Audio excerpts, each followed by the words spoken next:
Brother Joram Van Klaveren, thank you for accepting our invitation, and we are happy to have you with us. I want to first ask you, who is Joram? Walaikum salam, Ahmed.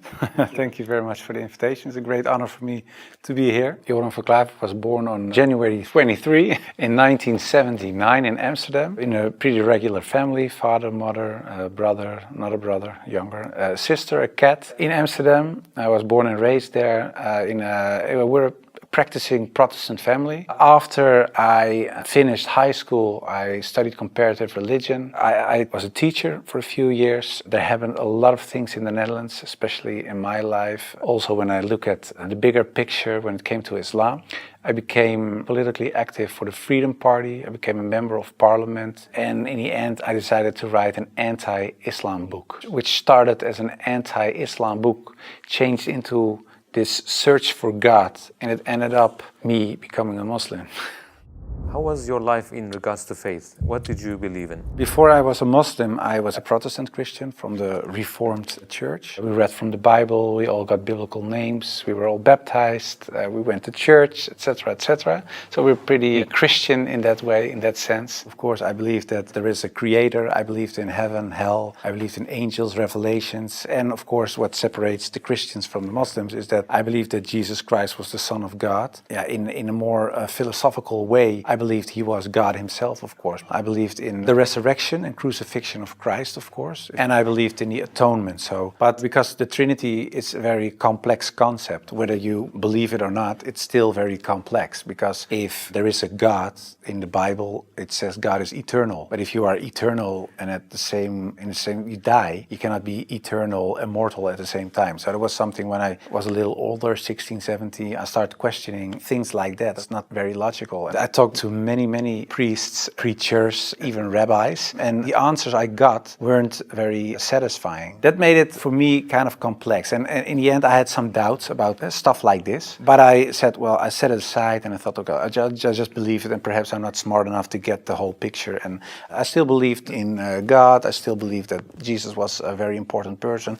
How and why did you decide to write an anti-Islamic book? After high school, I went to university and I did comparative religion. And the remarkable thing, I think, was that the first day of me going to college was September 11, 2001. Already thought, okay, these Muslim guys are kind of crazy and this religion isn't the truth. Then a few years later was this guy in the Netherlands called Theo van Gogh. He was a famous filmmaker and he was killed in the street. He was shot and they tried to slit his throat and they put a knife in his stomach with a letter on it for another girl, Ayaan Hirsi Ali. And it said, "You are next." So it strengthened my anti-Islam feelings in such a way that I thought, well, I have to become politically active to do something and stop this evil of harming our country.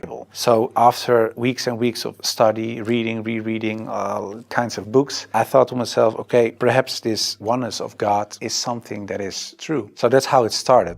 What resources did you use while doing your research? Because I was kind of shocked, I started writing to several authorities on these religious matters. And one of the guys that I wrote to was Sheikh Abdul Hakim Murad, and he's a professor from Cambridge University. But in a way it was kind of strange, of course, because I was a politician back then still. I was writing an anti-Islam book with an anti-Islam purpose. And I'm asking this Muslim professor from another country, can you help me?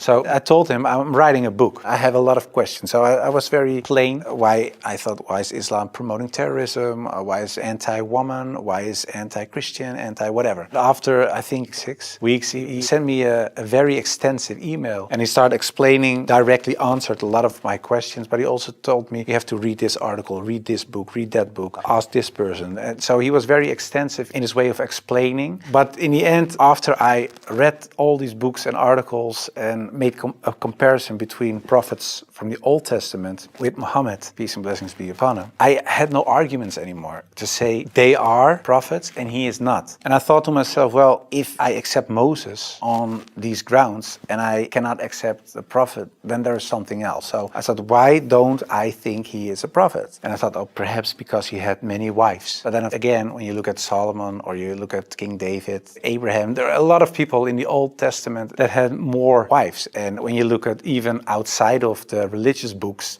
culturally in Europe, in Africa, Asia, everywhere, there were men with several wives for several reasons. I said, well, then I have to accept that Prophet Muhammad perhaps is a prophet too. So I was doubting it. So first I thought, well, it's the most evil person I know because of the history. It took, of course, me reading a lot of books again. And the one thing that I think was very wise of Abdul Hakim Murad to say was, he said, well, the books you read about with the anti-Islam arguments are written by non-Muslims. He said, if you want to know more about Christianity, you don't read books from atheists. You start reading the books from the Christians. You have to do the same with Islam. So start reading Islamic books from Islamic teachers, from Islamic scholars, etc. And then you can see, if you compare the books on the same topic of people who are Muslim and wrote those books and non-Muslim, you can see where they took the wrong turn, where they translated words in the wrong way, sometimes perhaps even not on purpose, but just because they didn't know, where things are added, where things left out of it. So, and in the end, you see there's this other religion almost created because of all these things. And that's what I did. And that's what I also did with the life of the Prophet, because I read a book from Martin Links, The Life of the Prophet, based on the earliest source of Muhammad. And it was written, of course, by a convert. And his way of reasoning, his way of telling, his way of writing appealed to me because it's culturally the same thing. So his character persuaded me to read more and to want to know more. What surprised you the most while doing your research? The story about Hind, there was something that, like a switch, like I had to change. And that was because I thought Hind was the wife of one of the enemies, Abu Sufyan. And in a way, they gave money to kill Hamza, the favorite uncle of the Prophet. And that was what happened on the battlefield. He got killed. They even paraded with his ears and cut off his nose and horrible stuff. So the Prophet was deeply sad, of course, of what happened. And years later, he became powerful. He came in power in Mecca. And then there was Hind. And I was reading this book and I thought, okay, now she gets crucified or her head gets cut off or something like that. But he said, well, I cannot look at her right now, but everybody is forgiven. And if you want to stay here and live among the Muslims, it's possible. If you don't want that, you can go. But bloodshedding is over now. And I thought to myself that she was forgiven. If you can forgive someone who kills a relative, especially a favorite uncle of you, even starts parading with parts of his body to show other people that she humiliates you and whatever you stand for, that means you have such a great character